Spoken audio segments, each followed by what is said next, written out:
Here everyone, and welcome to the homestead. Overlook the chaoticness of my homestead. I'm getting ready for family to come around. It has been a hot mess here between canning and fixing up this homestead, changing crops, planting new seeds. It's just been a mess, and with me by myself, I am so far behind in everything. So I know it's been a while since I made a video, and I completely apologize for that. I am trying to get better at this. Today's video is about sourdough, and I know that it's getting harder to find things at the grocery store and all that anymore. Sourdough is a way to be able to have a yeast form. It's actually healthier for you with sourdough breads. So I am trying yet another method. Like you, have probably some of you have tried so many methods and it gets confusing. I'm going to try to simplify this without keeping confusion and put it out of the way. I have an established sourdough, which this one's name is Lazarus. How I ended up with this one and why its name is, I had an original one for about a year. Its name was Vincent Van Gogh, and I am actually starting a new one of that one so that I can work with you. But Lazarus actually started out from a dry form of Vincent Van Gogh. I acted in a sense I shouldn't have done immediately. Couple months or back in June, my husband was diagnosed with diabetes, so I went on this. We have to change our lifestyle. Wasn't thinking, took Vincent Van Gogh and I demolished him. When I realized what I had done, I could have sat there and cried. I had worked with that one for a solid year, and I now am devastated. So here I am, starting all over. I decided that with the products that my husband has to have, it's getting quite expensive. I decided to take this journey with him, but I'm going to resort going back to, because we've been on a low-carb Mediterranean diet, and I'm going to go back to just a few healthier versions of carbs, but I'm going to cut my portions, watch how much I eat, making homemade pasta, because his pasta is actually more expensive that he can eat. Plus I can still eat squash and zucchini and stuff like that. And then the other one is bread. His bread, my Lord, it's just expensive for both of us to be eating off of it. So I'm going to resort to eating whole wheat and sourdough. So here I am, starting all over, trying to find the best way. I am now following one from a gentleman named Tom, and he is with the Sourdough Journey. He uses his sourdoughs from the Tartan book.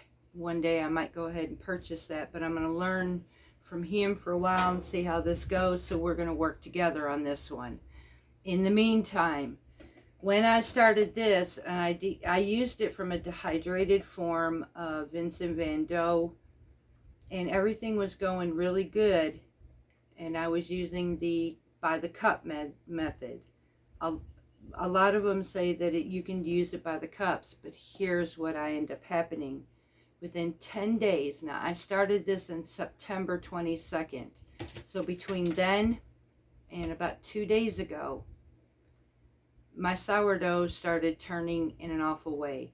I would watch it rise. It had fantastic bubbles, so it's alive, but it would rise and it would not fall. And the other part that ended up happening, which I understand the first couple days or first weeks, it goes through a different amount of scent. This one started getting an acetone, like nail polish scent. It was very unappealing. I jumped ahead of the game and thought, well, it's rising, it's bubbling, so I'm gonna make a loaf of bread. It did okay, but in the end it was very dense and it just didn't have that nice sourdough flavor. So I did some research and found out that I understand why. At first, it didn't have the flavor in the first place due to the scent that it had. So I am maintaining this one under the Sourdough Journey's advice, and so far it's changing. It's starting to rise, it's dropping, it's changing that nasty scent to a nice pleasant scent. So I'm going to see how far I can go with this one, and hopefully I can repair it. But in the meantime, I am starting a new one where I can work with you and see how this goes without any starter dry particle from an old starter or from a gifted starter. I'm starting from scratch. I had mentioned that I was using the cup method, and I'm finding, honestly, for me, and I'm not sure about you, but for me, I am finding going by weight is becoming more effective than it is by going by cups. Going by cups, most of us, we take our cups, put it in our flour, we pour it into our jars, and we mix our water, and I'm finding when I do that, I'm actually adding too much flour. I could be adding too little flour. Going by weight, I know exactly what I have. So this is what I'm going to start doing. And this is how I'm going to teach. So if you're going to go ahead and start this with me, I just started this one yesterday, so I'm not too far ahead. I'm going to take as much as I can daily progress videos on how it's going and how to feed and everything.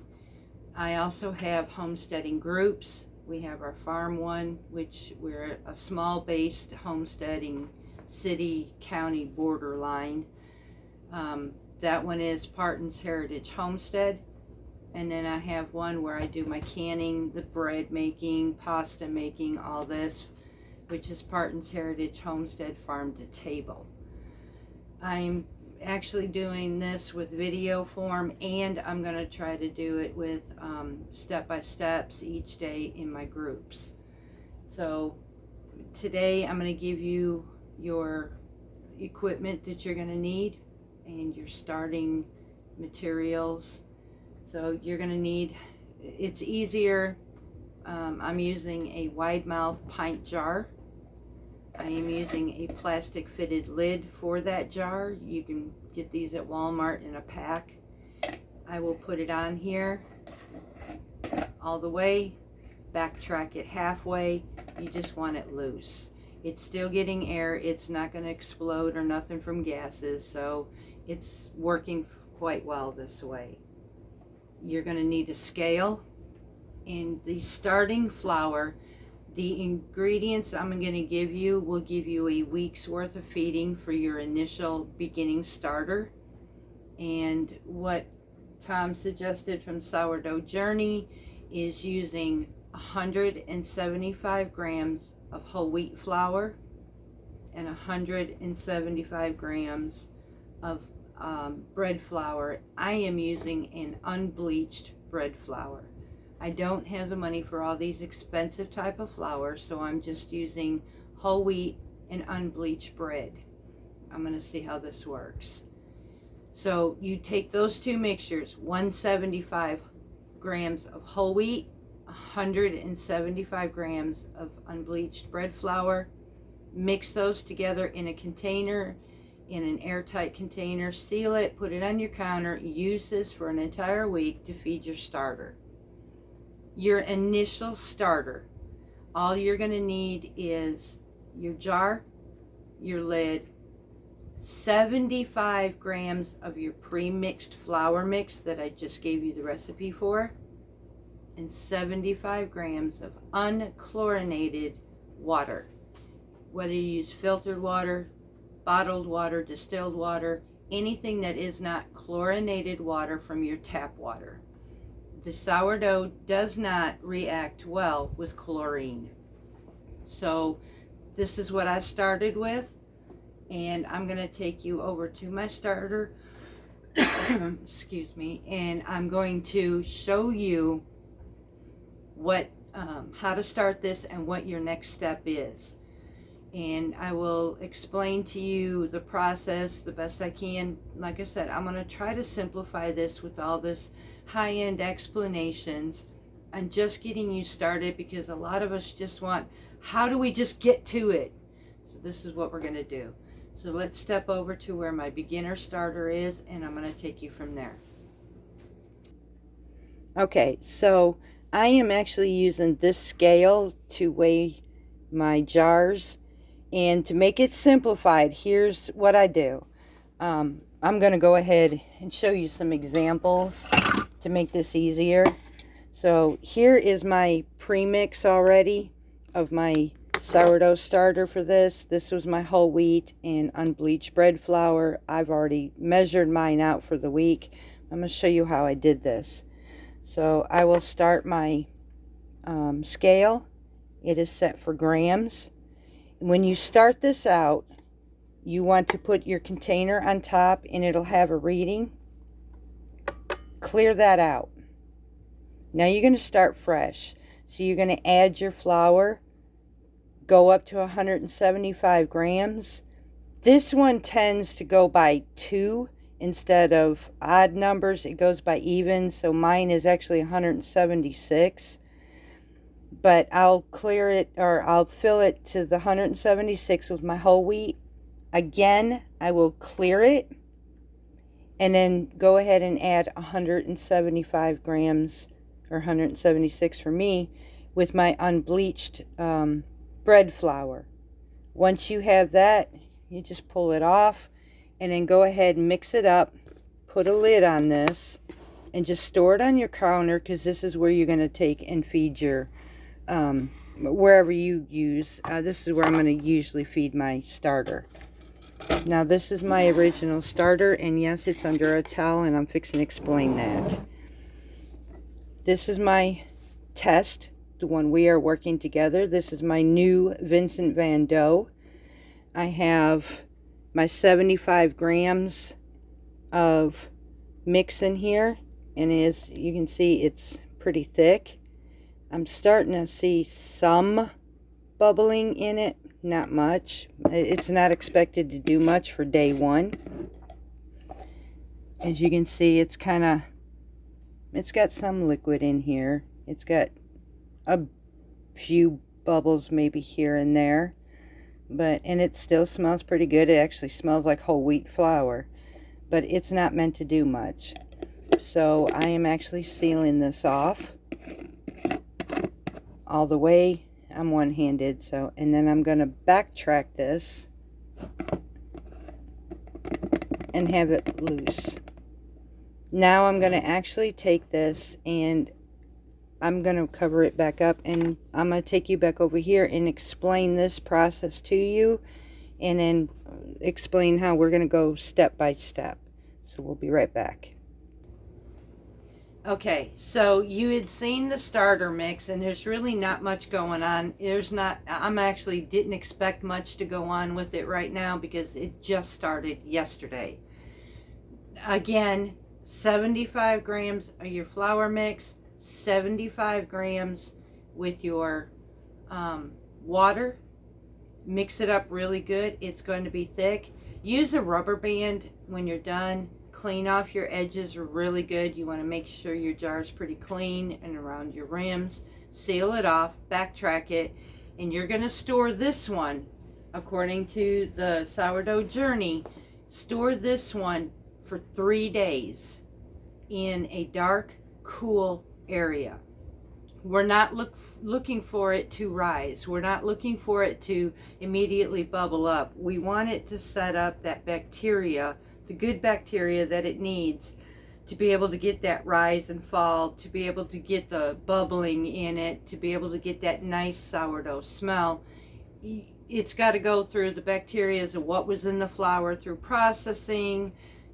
A lot of people say you need this for air, fruits and sugars. You don't need all that.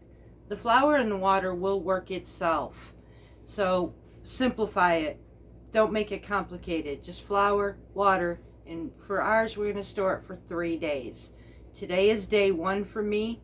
I'm going to put this back in my cool area after we're done, and I'm going to leave it and then come back tomorrow to see what it's doing from there.